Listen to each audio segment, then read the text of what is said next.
नमस्ते दोस्तों, मेरा नाम है राज और आप देख रहे हैं मेरा यूट्यूब चैनल स्लो लर्नर। आज का वीडियो अगेन स्मॉल कंपनी का एनालिसिस सीरीज चल रहा है जिसमें कि डेली वीडियो में मैं 4 कंपनीज का एनालिसिस करता हूँ। ये high risk high reward type वाली कंपनी है। कुछ उसमें कंपनी अच्छी रहती हैं, कुछ बुरी भी रहती हैं। मुझे लगा कि जो कंपनी अभी अच्छी नहीं है और जो अच्छी हैं उनको सबको एक साथ आपके साथ डिस्कस करना चाहिए। अब उससे होता क्या है कि ये जो कंपनी है जो आज की डेट में बहुत अच्छी लग रही हैं, बुरी लग रही हैं, ये कल को बुरी वाली अच्छी हो जाएंगी और अच्छी वाली बुरी हो जाएंगी।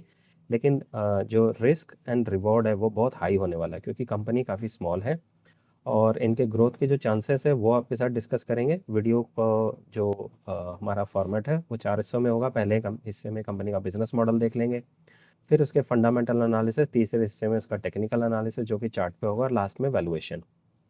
अगर कंपनी मुझे बहुत अच्छी लगती है तो उसको मैं कैटेगराइज करता हूँ गुड कैटेगरी, वेटिंग लिस्ट, माफ़ कीजिए वेटिंग लिस्ट, वॉचिंग लिस्ट, और तीसरी कैटेगरी जिसमें मैं कि उस कंपनी को कोई कैटेगरी नहीं देता, यानी कि वो सबसे लास्ट में रहती है। तो गुड लिस्ट का मतलब ये है कि वो कंपनी मुझे लगता है कि उसमें पोटेंशियल बहुत ज़्यादा है और उस पर ज़्यादा रिसर्च का टाइम देना चाहिए। वीडियो में आगे जाने से पहले एक डिस्क्लेमर दे दूं कि जो भी इन्फॉर्मेशन या नाम आपके साथ शेयर कर रहा हूँ किसी भी तरह का बाय सेल रिकमेंडेशन नहीं है और आपने इसको देख के कोई ऐसा काम नहीं करना। ठीक है, अगर फिर भी बहुत दिल करे अपने फाइनेंशियल एडवाइज़र से पूछ के करना।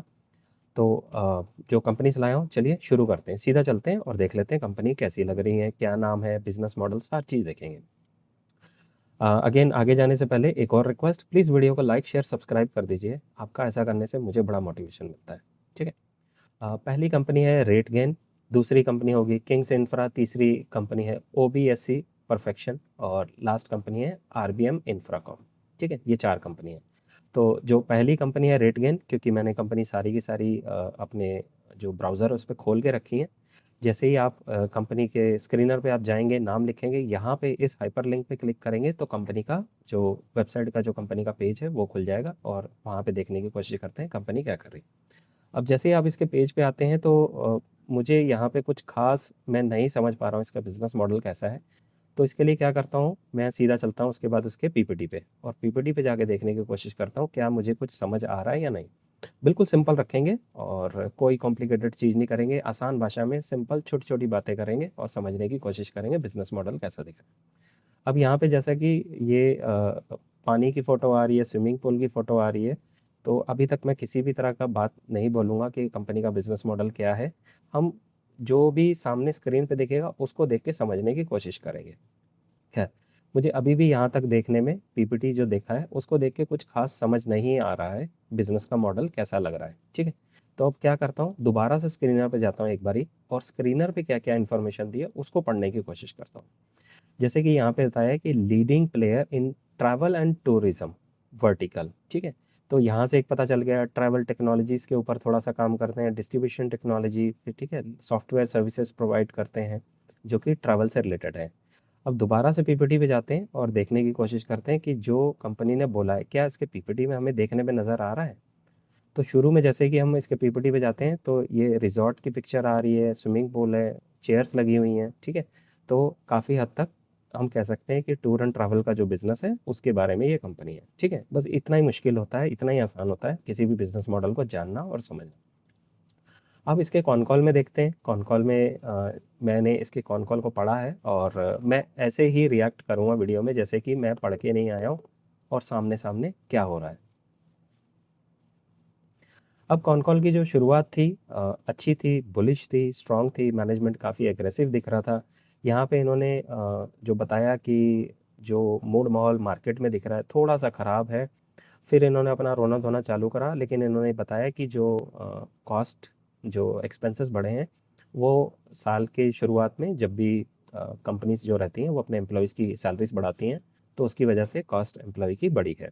तो वेजेस की बात होने के बाद इन्होंने सीधा गाइडेंस जो बताई डबल डिजिट ग्रोथ, जो मुझे बिल्कुल भी पसंद नहीं आई। कोई भी कंपनी डबल डिजिट ग्रोथ मतलब क्या कर क्या रहे हो। शेयर बाज़ार में कोई भी अगर आना चाहता है, अगर नॉर्मल जीडीपी की भी बात कर ली जाए, 6 से 7% हमारी जीडीपी बढ़ रही है और इन्फ्लेशन उसमें 5 से 6% जोड़ दिया जाए तो 12 से 13% तो हमारे जो कंट्री की ग्रोथ है, जो जीडीपी एक्चुअली जिसको हम कहते हैं, वो हो रही है। तो फिर ये डबल डिजिट यानी कि 10-12% ग्रोथ वाली कंपनी में हम क्यों जाएं, और इतनी वॉलेटिलिटी, इतना रिस्क भी साथ में लेना है। तो इसलिए मुझे तो ये इनकी गाइडेंस तो बिल्कुल भी पसंद नहीं आई, ठीक है। टू बी एग्जैक्ट इन्होंने जो नंबर बताया 6 से 8% इन्होंने मेंशन करा है, लेकिन अ, फिर भी इनको उम्मीद है कि डबल डिजिट ग्रोथ के आसपास ये कर पाएंगे। तो ये पहली कंपनी थी, ठीक है। तो आज कह सकते हैं कि शुरुआत ही हमारी ना ज़्यादा अच्छी नहीं हुई है कॉन कॉल में कंपनी के बारे में। सीधा चलते हैं स्क्रीनर पे और देखते हैं कंपनी का जो ऊपर ऊपर से बिजनेस मॉडल का तो हो गया, उसके फंडामेंटल थोड़े से देख लेते हैं। 6,300 करोड़ के मार्केट कैप पे है कंपनी। सेल्स ग्रोथ देखिए यहाँ पे दिखा रहा है स्क्रीनर पर 43, जो कि गलत है, अपडेटेड नहीं है, ये कहना ज़्यादा सही होगा। ऑपरेटिंग प्रॉफिट मार्जिन 21, आरओई 13 का है, और प्राइस टू बुक 3.7 है। अब देखिए यहाँ पे प्राइस जो बुक जो दिखा रहा है काफ़ी कम दिखा रहा है, क्योंकि सेल्स ग्रोथ के नंबर अच्छे नहीं है। और जैसा कि बताया सेल्स ग्रोथ की गाइडेंस कम करी है, बहुत कम है। चार्ट डाउन ट्रेंड में है, वीक दिख रहा है। हालांकि ये राउंडिंग बॉटम यहाँ बनाने की कोशिश कर रहा है, पर ये मैटर नहीं करता, क्योंकि इसको जो सेल्स ग्रोथ के नंबर है वो उसको सपोर्ट नहीं दे पा रहे। क्वार्टरली अगर बात करी जाए परफॉर्मेंस, लगभग 5% से इन्होंने ग्रोथ करी है, बिल्कुल भी अच्छे नहीं है। ईपीएस ग्रोथ नहीं हो रही है, इसलिए चार्ट में चलने में इनको परेशानी होगी, यानी कि इसके स्टॉक को परफॉर्मेंस करने में। रिजर्व्स इसके पास 1600 करोड़ के हैं, जो कि अच्छी बात है। और शेयर होल्डिंग पैटर्न 55% था, कम हो गया 48 हुआ है। एफ आई आईज 5% है, टी आई आईज आज की डेट में 13% है, 23% है। और आम पब्लिक 22% थी, कम होके 28% थी, कम होके 22% पर रह गई। तो ये हो गई हमारी पहली कंपनी, जो कि मतलब हमारा जो हम शिकार करने निकले थे, पहला शिकार हमारे हाथ में सही नहीं आया। दूसरी कंपनी के बारे में बात कर लेते हैं। दूसरी कंपनी है हमारी किंग्स इंफ्रा वेंचर। अब कंपनी की वेबसाइट पे जाके देखते हैं कैसी कंपनी दिख रही है। जैसे ही इसके बिजनेस मॉडल पे आप क्लिक करते हैं, agriculture, contract farming, sea food, फिर काफ़ी सारे इसमें चीज़ें बताई हैं। तो मोटा मोटा कह सकते हैं कि इसकी वेबसाइट को देख के लग रहा है कि ये जो हमारी जो एग्रीकल्चर वाला जो काम है, जो जो समुंदर में हमारी मछली रहती है, कुछ उस टाइप में काम करते होंगे। अभी हम गेस वर्क पे काम कर रहे हैं, हम अपनी तरफ से कुछ भी नहीं लगा रहे। मैं पढ़ के आया हूँ, मैं ऐसे कर रहा हूँ जैसे पहले बार आपके सामने खोल रहा हूँ, और इसके सामने सामने जो इन्फॉर्मेशन आ रही है उसको देख के कैसा लग रहा है, ठीक है। तो सीधा चलते हैं कंपनी के पीपीटी पे, और पीपीटी पे देखने की कोशिश करते हैं कि क्या कंपनी कोई और इन्फॉर्मेशन दे रही है, ठीक है। तो जैसा स्क्रीनर पे उसने उसकी स्क्रीन पे कंपनी की वेबसाइट पे दिखाया था, तो ये देखिए सी फूड से रिलेटेड उसकी फार्मिंग करते हैं। ये इसका एक टेक्निकल नाम होता है, मुझे याद नहीं आ रहा है। एग्रीकल्चर, सी कल्चरल क्या होता है मुझे नहीं पता, एक बार ही देख लेना है, मैंने इसका पढ़ा था। नाम इसका बड़ा अच्छा टेक्निकल नाम रहता है। तो ये श्रिम्प्स का बिजनेस करते हैं, इसको पालते हैं और फिर बाद में एक्सपोर्ट करते हैं, ठीक है। जो कि सामने सामने हमें नज़र आ रहा है। पीपीटी में और कौन कौन सी चीज़ें हैं वो थोड़ा सा देख लेते हैं, अगर कोई ऐसी हाईलाइट या कोई इंपॉर्टेंट इन्फॉर्मेशन जो हमारे काम आ जाए। ये देखिए और भी काफ़ी सारी चीज़ें हैं यहाँ पे, मुझे इनके नाम नहीं पता है। और ये फ्रोज़न फूड के बारे में थोड़ा सा बात कर रहे हैं, ये क्लीन कटलेट फ़िश के बारे में बात कर रहे हैं, फिर ये स्क्विड के बारे में बात कर रहे हैं, श्रिम्प्स के बारे में बात कर रहे हैं, ठीक है, ऑक्टोपस के बारे में बात कर रहे हैं। तो ये सारे इनके प्रोडक्ट रेंज है, जो कि ये मतलब पालते हैं और उनको बाद में बेच देते हैं, ठीक है। अ, थोड़ा सा आगे और चलते हैं और देखने की कोशिश करते हैं यहाँ पे इनका क्या क्या बता रहा है। तो पीपीटी में यहाँ पे इन्होंने जो बताया है कि फ्यूचर आउटलुक एंड स्ट्रैटेजी, उसमें अगर देखेंगे तो 325 करोड़ के बारे में कुछ बात कर रहे हैं, जो इनका टारगेट है। अगर आप क्या करना, ये जो स्क्रीन पे आपको दिख रहा है इसका स्क्रीनशॉट ले लो, या इसकी पीपीटी पे जाओ, जम के पढ़ो। देखिए मैं भी जो पढ़ रहा हूँ, मैं भी आपके जैसा ही हूँ। तो कई बार हो सकता है मेरे पढ़ने में या इंटरप्रिटेशन में गलती हो सकती है, तो प्लीज़ आप इसको एक बारी वेरीफाई खुद से भी कर लें, ठीक है। तो ये इन्फॉर्मेशन यहाँ पे काफ़ी है जो हमें दिख रही है। अब चलते हैं सीधा कॉन कॉल में। एक्चुअली जो ज़्यादा डिटेल इन्फॉर्मेशन मुझे मुझे लगता है जो मैं समझ पाता हूँ ज़्यादातर, क्योंकि ये बिज़नेस मॉडल भी मेरे लिए थोड़ा सा नया है, तो मुझे ज़्यादा इन्फॉर्मेशन कई बार मैं भी नहीं निकाल पाता हूँ, ठीक है। अब इनके कॉन कॉल में चलते हैं। कॉन कॉल की शुरुआत अच्छी थी, बुलिश थी। फुल कैपेसिटी के बारे में इन्होंने बात करी है। 1600 टन ये कर रहे हैं आज की डेट में, और इसका जो साइकिल रहता है लगभग 6 मंथ रहता है। फुल कैपेसिटी के बारे में थोड़ा सा बात करा है, आप अपन जाना और इसको अच्छे से पढ़ना और रिसर्च करना, ठीक है। ये हो गई कॉन कॉल की बात। कॉन कॉल का जो स्टार्टिंग थी बुलिश थी, अच्छी थी, और गाइडेंस इन्होंने जो दी है एक्चुअली डायरेक्ट गाइडेंस नहीं दी है, थोड़ी सी घुमा के दी है, लेकिन फिर भी जो मैं समझ पा रहा हूँ उसमें इन्होंने बताया कि लगभग 40% के आसपास एक्सपेक्टेड ग्रोथ कर रहे हैं। क्योंकि इन्होंने कॉन कॉल की जो गाइडेंस दी थी कॉन कॉल में, वो इस तरीके की देखी थी, जो पिछले हमारे रिजल्ट हैं हम उससे कहीं बेहतर करेंगे। तो एक बारी सीधा दोबारा चलते हैं स्क्रीनर पे और इसके जो लेटेस्ट रिजल्ट है उसको देखने की कोशिश करते हैं वो नंबर कैसे हैं। तो इन्होंने यहाँ पे 21, 22, 24, 30 कुछ ऐसे नंबर यहाँ पे इन्होंने करे हैं। तो यहाँ पे इन्होंने इनडायरेक्टली जो घुमा के गाइडेंस दी है उसमें लगभग 40% के आसपास इनका नंबर निकल के आ रहा है और वो बोला था कि 30-40% से आसपास हम बड़ी आराम से कर लेंगे। अ, जो और जो टोटल रेवेन्यू है उसका 30% ये एक्सपोर्ट से आता है, तो वो चीज़ भी आपको देखनी पड़ेगी और आपको ढूंढना पड़ेगा कि वो एक्सपोर्ट जो वो कौन सी कंट्री में कर रहे हैं। मैं ढूंढ नहीं पाया हूँ। अगर मैंने ढूंढा भी है तो मुझे श्योर नहीं है, तो इस कंपनी के बारे में बहुत ज़्यादा कॉन्फिडेंट नहीं हूँ। जो भी मैंने रिसर्च करी है मुझे लगता है इसको और ज़्यादा रिसर्च पे टाइम देना चाहिए, तो मैं इसकी जो भी इंफॉर्मेशन उसको बारीकी से फिर बता पाऊँगा। तो अभी मैं कह सकता हूँ कि मैंने इसको थोड़ा सा ऊपर ऊपर से पढ़ा है और मुझे जो मोटी मोटी इन्फॉर्मेशन दिख रही है वो मैंने आपके साथ शेयर कर दी है। लेकिन इस कंपनी को बिजनेस मॉडल को समझने के लिए आपको ज़्यादा टाइम देने की ज़रूरत है। ये इजी टू अंडरस्टैंड टाइप वाला बिजनेस नहीं है, एक बार पढ़ते नहीं समझ आएगा, 2 3 4 बार पढ़ना पड़ेगा। अब क्या करें, इसको ना अपनी ट्रैकिंग लिस्ट में डाल लें। तो हर 3 महीने बाद जब इसके नंबर आए उसको रिसर्च करें और पढ़ें उसके बारे में, तो आपकी अंडरस्टैंडिंग बढ़ती चली जाएगी। स्क्रीनर पे चलते हैं सीधा और कंपनी के जो फंडामेंटल्स है थोड़े से वो देख लेते हैं। 3,387 करोड़ का मार्केट कैप है, बहुत छोटी कंपनी है। और ऑपरेटिंग प्रॉफिट मार्जिन 19 का है, आरओए 20 का है, पेग रेशियो 0.34 है और प्राइस टू बुक 5 का है। अब चलते हैं इसके चार्ट पे और चार्ट देखते हैं तो राउंडिंग बॉटम बनाने की कोशिश कर रहा है और चार्ट मुझे अभी वीक है लेकिन स्ट्रांग होता हुआ धीरे धीरे दिख रहा है। ठीक है, और फाइनल इसके कॉन कॉल जो समरी सेक्शन में जाएंगे तो वहाँ एक बारी दोबारा से डिस्कस कर लेंगे इसके चार्ट को। क्वार्टरली अगर बात कर ली जाए तो लास्ट क्वार्टर में इन्होंने 21% की ग्रोथ दिखाई थी और अगर पिछला मोमेंटम देखा जाए तो धीरे धीरे थोड़ा स्लो हो रहा है, लेकिन ये सेक्टर ही ऐसा है तो थोड़ा सा बाकी आप समझदार हैं। ठीक है, और साल की अगर बात कर ली जाए लगभग 36% से इन्होंने ग्रोथ करी है और सेल्स ग्रोथ के कंपैरिजन में प्रॉफिट ग्रोथ के नंबर अच्छे हैं, यानी इसका मतलब मार्जिन्स ये कंट्रोल कर सकते हैं अपने। बोरोविंग है क्योंकि हाई पेस से ग्रोथ कर रहे हैं तो बोरोविंग इन्होंने डेट उठाया उसकी वजह से। रिजर्व्स इनकी जेब में 47 करोड़ है और बोरोविंग 60 करोड़ की।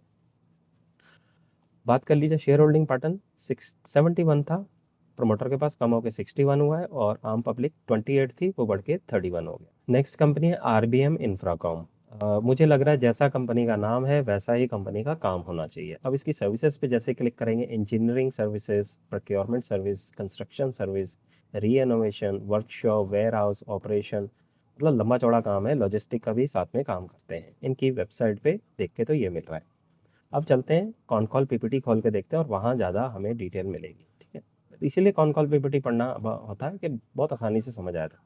अब देखिए यहाँ पे ये बिल्डिंग की फ़ोटो नज़र आ रही हैं, रिफाइनरी की फ़ोटो नज़र आ रही है और ये ऑयल जो जहाँ से ऑयल को निकालते हैं कुछ वैसा स्ट्रक्चर नज़र आ रहा है। ठीक है, तो ये मोटी मोटी इन्फॉर्मेशन इनके पीपीटी पे हमें नज़र आ रही है। नीचे चलते हैं पीपीटी पे और देखने की कोशिश करते हैं क्या क्या इन्होंने मेंशन करा है। तो पीपीटी पे वही जो पिक्चर में नज़र आ रहा है वही इसको आगे पीछे करके दिखाया है। अब कॉन कॉल पे चलते हैं इसके और कॉन कॉल पे देखते हैं कि क्या इन्होंने तमाशा कुछ करा है नहीं करा है, देखते हैं। कॉन कॉल की जो इनका बिजनेस है एक्चुअली वो इन्होंने यहाँ पे कॉन कॉल में ज़्यादा एक्सप्लेन करके बताया है। क्लीन एनर्जी सेक्टर जो है उसको एक्सप्लोर कर रहे हैं, ग्रीन हाइड्रोजन, सोलर एनर्जी, तो ये ग्रीन एनर्जी सेक्टर में भी काम कर रहे हैं साथ में। ठीक है, तो ये अकेला जैसा वेबसाइट पे दिखाया टोटली वैसा नहीं है, उसके अलावा भी इनका बिजनेस मॉडल थोड़ा सा वाइड है। गाइडेंस अगर इन्होंने बताई जाए तो गाइडेंस इनकी 400 करोड़ थी जो कम करके इन्होंने 300 से 325 करोड़ करी। फिर उन्होंने बताया कि इंडस्ट्री में कुछ इशू आ रहे हैं जिसकी वजह से ये अपना टारगेट अचीव नहीं कर पाए। अभी जो गाइडेंस की रेवेन्यू की जो गाइडेंस दी है वो 600 से 700 करोड़ करने की इन्होंने बात करी है। स्क्रीनर पे चलते हैं सीधा और देखते हैं आज की डेट में कर कितना रहे। इन्होंने 300 से 320 करोड़ करा है अभी लेटेस्ट। 320 से 700 करोड़ करेंगे तो लगभग लगभग 70 से 80% ग्रोथ लगभग ये कर रहे हैं। तो कॉन कॉल की शुरुआत तो ठीक थी, बस वो एक कंसर्न आ गया जो कि इन्होंने गाइडेंस अपनी थोड़ी सी घटाई है, तो उसकी वजह से भी हो सकता है इनका स्टॉक परफॉर्म ना कर रहा हो। वो आगे चल के एक बारी दोबारा से हम देख लेंगे।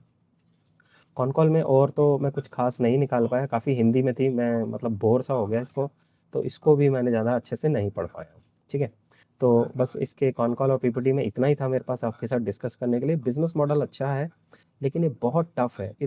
ये उस तरह का बिजनेस मॉडल है जिसको आपको बहुत गहराई से पढ़ना पड़ेगा। ये एफएमसीजी टाइप वाला सिंपल बिजनेस मॉडल नहीं है। तो आज की सारी कंपनी लग रहा है ऐसी हैं जो थोड़ी-सी डिफ़िकल्ट है समझने में। इसका मतलब ये नहीं है कि आपने ट्रैक नहीं करना, आप थोड़ा टाइम पढ़ेंगे, समझेंगे कंपनी को, आपको समझ आना शुरू हो जाएगा। सीधा चलते हैं स्क्रीनर पे। 448 करोड़ का मार्केट कैप है। सेल्स ग्रोथ के नंबर लगभग 90% है। Operating profit margin 13, ROE 24, peg ratio 0.11 का है, प्राइस टू बुक 3 का है। चार्ट की अगर बात कर लीजिए तो डाउन ट्रेंड में पड़ा है, बिल्कुल वीक है चार्ट, बिल्कुल वीक दिख रहा है। क्वार्टरली रिजल्ट की अगर बात कर ली जाए तो लगातार परफॉर्म कर रहे हैं, तो नंबर्स में तो कोई इशू नहीं है, परफॉर्मेंस में कोई इशू नहीं है, लगातार नेट प्रॉफिट बना रहे हैं, ईपीएस ग्रोथ हो रही है, तो इसका मतलब चार्ट को परफॉर्म करने में, स्टॉक को परफॉर्म करने में ज़्यादा मुश्किल नहीं होनी चाहिए। अगेन आपसे रिक्वेस्ट है, किसी तरह का बाय सेल रिकमेंडेशन नहीं है, ठीक है। तो जस्ट मैं अपना किए हुए रिसर्च और अपना थॉट प्रोसेस बता रहा हूँ। रिजर्व्स 131 करोड़ के हैं और बोरोइंग 11 करोड़ की है आज। प्रमोटर की होल्डिंग की बात करी जाए तो 72% थी, कम होकर 62 हुई है, और पब्लिक की होल्डिंग 27% से बढ़ के 37% हो गई है। आज मुझे लगता है थोड़ा सा बैड लक है, आज ज़्यादा अच्छी कंपनी नहीं लेके आ पाया हूँ, पर मुझे लगा कि जो भी रिसर्च की है कम से कम आपको बताना चाहिए, कि क्योंकि पॉसिबल नहीं होगा कि हर बार अच्छी कंपनी मिले, कभी ख़राब कंपनी भी हाथ लगती है, कभी डिफ़िकल्ट। ये कंपनी ख़राब नहीं है एक्चुअली, ये वो बिज़नेस मॉडल है जो समझने में थोड़ा-सा कॉम्प्लिकेटेड होते हैं, क्योंकि बहुत ज़्यादा मूविंग फैक्टर्स हैं यहाँ पे। तो इसमें ज़्यादा जो मुझे इस एक सेक्टर के बारे में ज़्यादा नॉलेज भी नहीं है, तो बस जो है तो है, सच यही है। जो भी मुझे समझ आया आपके साथ शेयर कर दिया, ठीक है। अब जो हमारी लास्ट कंपनी है वो है हमारी ओबीएससी परफेक्शन कंपनी के। सीधा चलते हैं पहले कंपनी की वेबसाइट पे और देखने की कोशिश करते हैं यहाँ पे क्या हो रहा है। अब यहाँ पे काफ़ी सारी मशीनें पड़ी हुई हैं, सीएनसी मशीनें हैं, यहाँ पे मैन्युफैक्चरिंग के जैसे कुछ पिक्चर्स दिख रही हैं। तो ये दो चीज़ें तो हमें दिख रही हैं, ठीक है। प्रोडक्ट पे एक बार ही क्लिक करते हैं और ये कंपोनेंट्स बनाते हैं। ये पिस्टन है, रॉड है, शिफ्ट है, गियर है, ठीक है, कट ब्लैंक्स है, राउंड बार है, तो काफ़ी सारी चीज़ें तो दिख रही हैं इनकी। एक बार दोबारा होम पे क्लिक करता हूँ और जो ये मुझे लगता है ये इस आज के वीडियो की सबसे इंटरेस्टिंग वीडियो कंपनी हो सकती है। मशीन का काम कर रहे हैं, कास्टिंग का करते हैं, फॉर्जिंग का कर रहे हैं, ठीक है, वेल्डिंग का करते हैं, फैब्रिकेशन का करते हैं, स्टाम्पिंग का करते हैं, ठीक है। तो काफ़ी वाइड इनका जो पोर्टफोलियो है कंपनी का। अब सीधा चलते हैं पीपीटी पे और पीपीटी पे देखते हैं कि भाई कंपनी के बारे में कुछ हमें आसानी से समझ आ रहा है या नहीं आ रहा है।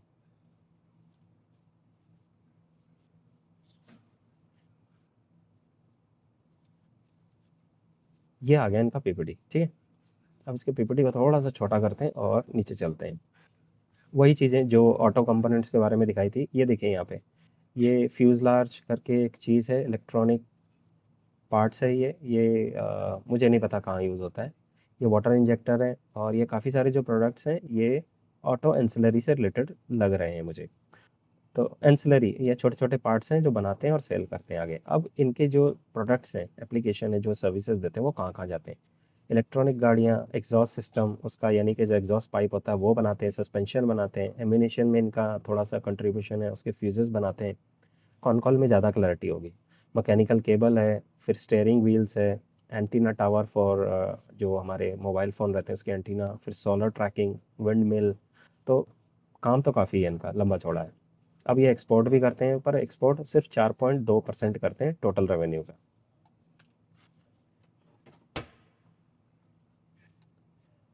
ये यहाँ पे इन्होंने मेंशन करा है, ये वाली ये मशीनें हैं। और एक इन्होंने इंटरेस्टिंग चीज़ मेंशन करी थी इनके कॉन कॉल में, जब इनसे पूछा था कि आपकी कंपनी तो सीएनसी मशीन है, उन्होंने बताया नहीं नहीं हम टेक्नोलॉजी मशीन है, सीएनसी मशीनों से काम ज़्यादा करते हैं बस। तो वो पॉइंट मुझे बड़ा अच्छा लगा। हालांकि ये अपना बिजनेस मॉडल को काफ़ी चेंज कर रहे हैं। आरओई आरओसी काफ़ी स्टेबल दिख रहा है, लेकिन अभी थोड़ा सा डाउन ट्रेंड में है, क्योंकि ये एग्रेसिवली ग्रोथ कर रहे हैं। कॉन कॉल में बात करेंगे तो इनकी कॉन कॉल की शुरुआत जो थी, सीधा चलते हैं पहले कॉन कॉल में। अब इनकी जो कॉन कॉल की शुरुआत थी बुलिश थी, स्ट्रॉन्ग थी, और ऑर्डर बुक के बारे में इन्होंने स्टार्टिंग में बात करी 700 करोड़, जो कि इनको 7 साल में डिलीवर करना है। अब इनसे जब पूछा कि 7 साल तो बहुत लंबा पीरियड होता है, इन्होंने बताया कि जिस तरीके का हम काम करते हैं वहाँ पे एक कोई एमओयू साइन हो जाता है, मुझे एग्जैक्ट वो टर्म याद नहीं आ रही है, जिसमें क्या होता है कि जब ये अपनी कैपेसिटी बिठाते हैं तो सामने वाली कंपनी को वो सामान लेना पड़ेगा। अगर वो नहीं लेती तो जितना इन्होंने खर्चा करा है वो सामने वाली कंपनी को पे करेंगे, तो कॉन्ट्रैक्ट हो जाता है एक तरीके का। तो इसमें कॉन्ट्रैक्ट दिया मतलब एग्जीक्यूट होएगा, वरना इतना शेयर तो आपको पैसा देना पड़ेगा। गार्डेंस की रेवेन्यू 40% बताइए, ये मुझे सुन के मज़ा आया। और जो इनके प्रोडक्ट्स हैं वो काम करते हैं मरीन में, इलेक्ट्रॉनिक व्हीकल्स हैं, फिर डिफेंस है, कोल्ड प्लेट है, कूलिंग सिस्टम है, और इलेक्ट्रॉनिक व्हीकल है उसका जो कूलिंग सिस्टम रहता है, जो बैटरी को ठंडा रखने उसके ऊपर भी काम कर रहे हैं। ठीक है, तो ये सारे इनके जो प्रोडक्ट्स हैं, सर्विसेज हैं, वो ये बना ले रहे हैं। अब बिजनेस मॉडल में इन्होंने यहाँ पे काफ़ी डिटेल में बताया। इनके पास काफ़ी सारे SKUs हैं, जिसमें कि एग्जॉस्ट पाइप है, शॉक ऑब्जर्वर है, ठीक है, आर्टिलरी जो हमारी जो होती है उसमें फ्यूज़ के जो पार्ट्स होते हैं ये वो बनाने में काम कर रहे हैं। और जो इनके जो शॉक जो टॉप के जो शॉक ऑब्जर्वर हैं, सेंसर हैं, उसमें इनका 40% रेवेन्यू इनका वहाँ से भी आता है। ठीक है, फिर कूलिंग सिस्टम है जो इलेक्ट्रॉनिक जो व्हीकल्स हैं वहाँ पे इस्तेमाल होता है, वो जो बैटरी को ठंडा वंडा रखने के लिए काम आता है। ऑर्डर बुक की इनकी गारंटी थी। यहाँ पे इन्होंने पॉइंट जो मेरा आपको पहले बता रहा था कि अगर कोई बंदा अपनी कैपेसिटी बिठा लेता है और जो बायर है उसको वो ख़रीदना पड़ेगा। अगर नहीं भी ख़रीदेगा तो जो कि कॉन्ट्रैक्ट हुआ है उसमें जितना कैपेसिटी बिठाते हैं उनका कुछ ना कुछ इसको कुछ ना कुछ नहीं, कैपेसिटी का खर्चा और प्लस जो पेनल्टी है वो देना पड़ता है। तो इस वजह से जो उनका ऑर्डर बुक था वो काफ़ी सिक्योर है, पर वो उसका एग्जीक्यूशन पीरियड 7 ईयर्स है, काफ़ी ज़्यादा है। तो वहाँ से तो इनको बहुत ज़्यादा रेवेन्यू नहीं मिलेगा, थोड़ा थोड़ा हर साल ये एग्जीक्यूट करते रहेंगे।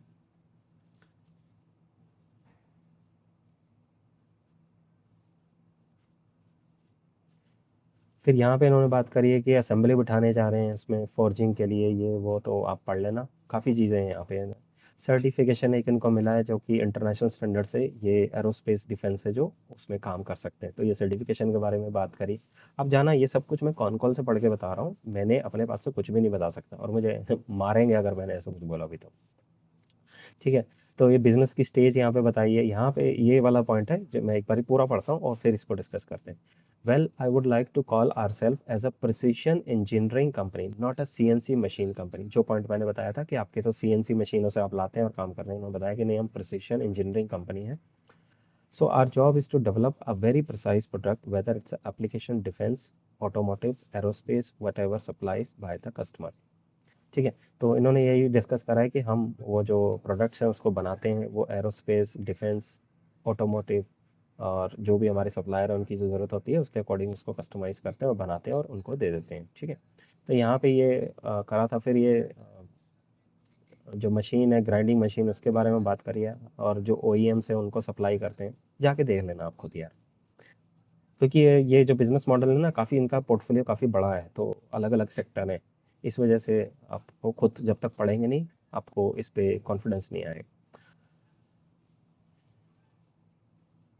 ROE के बारे में बात करी थी कि ROE आपका बहुत नीचे जा रहा है, तो उसको आप कैसे देख रहे हैं। उन्होंने बताया कि अभी हम डेट उठा रहे हैं और आगे ग्रोथ कर रहे हैं, उसकी वजह से ROE नीचे है, लेकिन हम ROE को बैक टू नॉर्मल जो कि 40% के आसपास रहेगा वहाँ लेके जाएंगे। ये मुझे पॉइंट अच्छा लगा। तो ये सारी इन्फॉर्मेशन थी यहाँ से। अब सीधा चलते हैं स्क्रीनर पे और ऊपर ऊपर से फंडामेंटल देखने की कोशिश करते हैं कि कंपनी कैसी दिख रही है।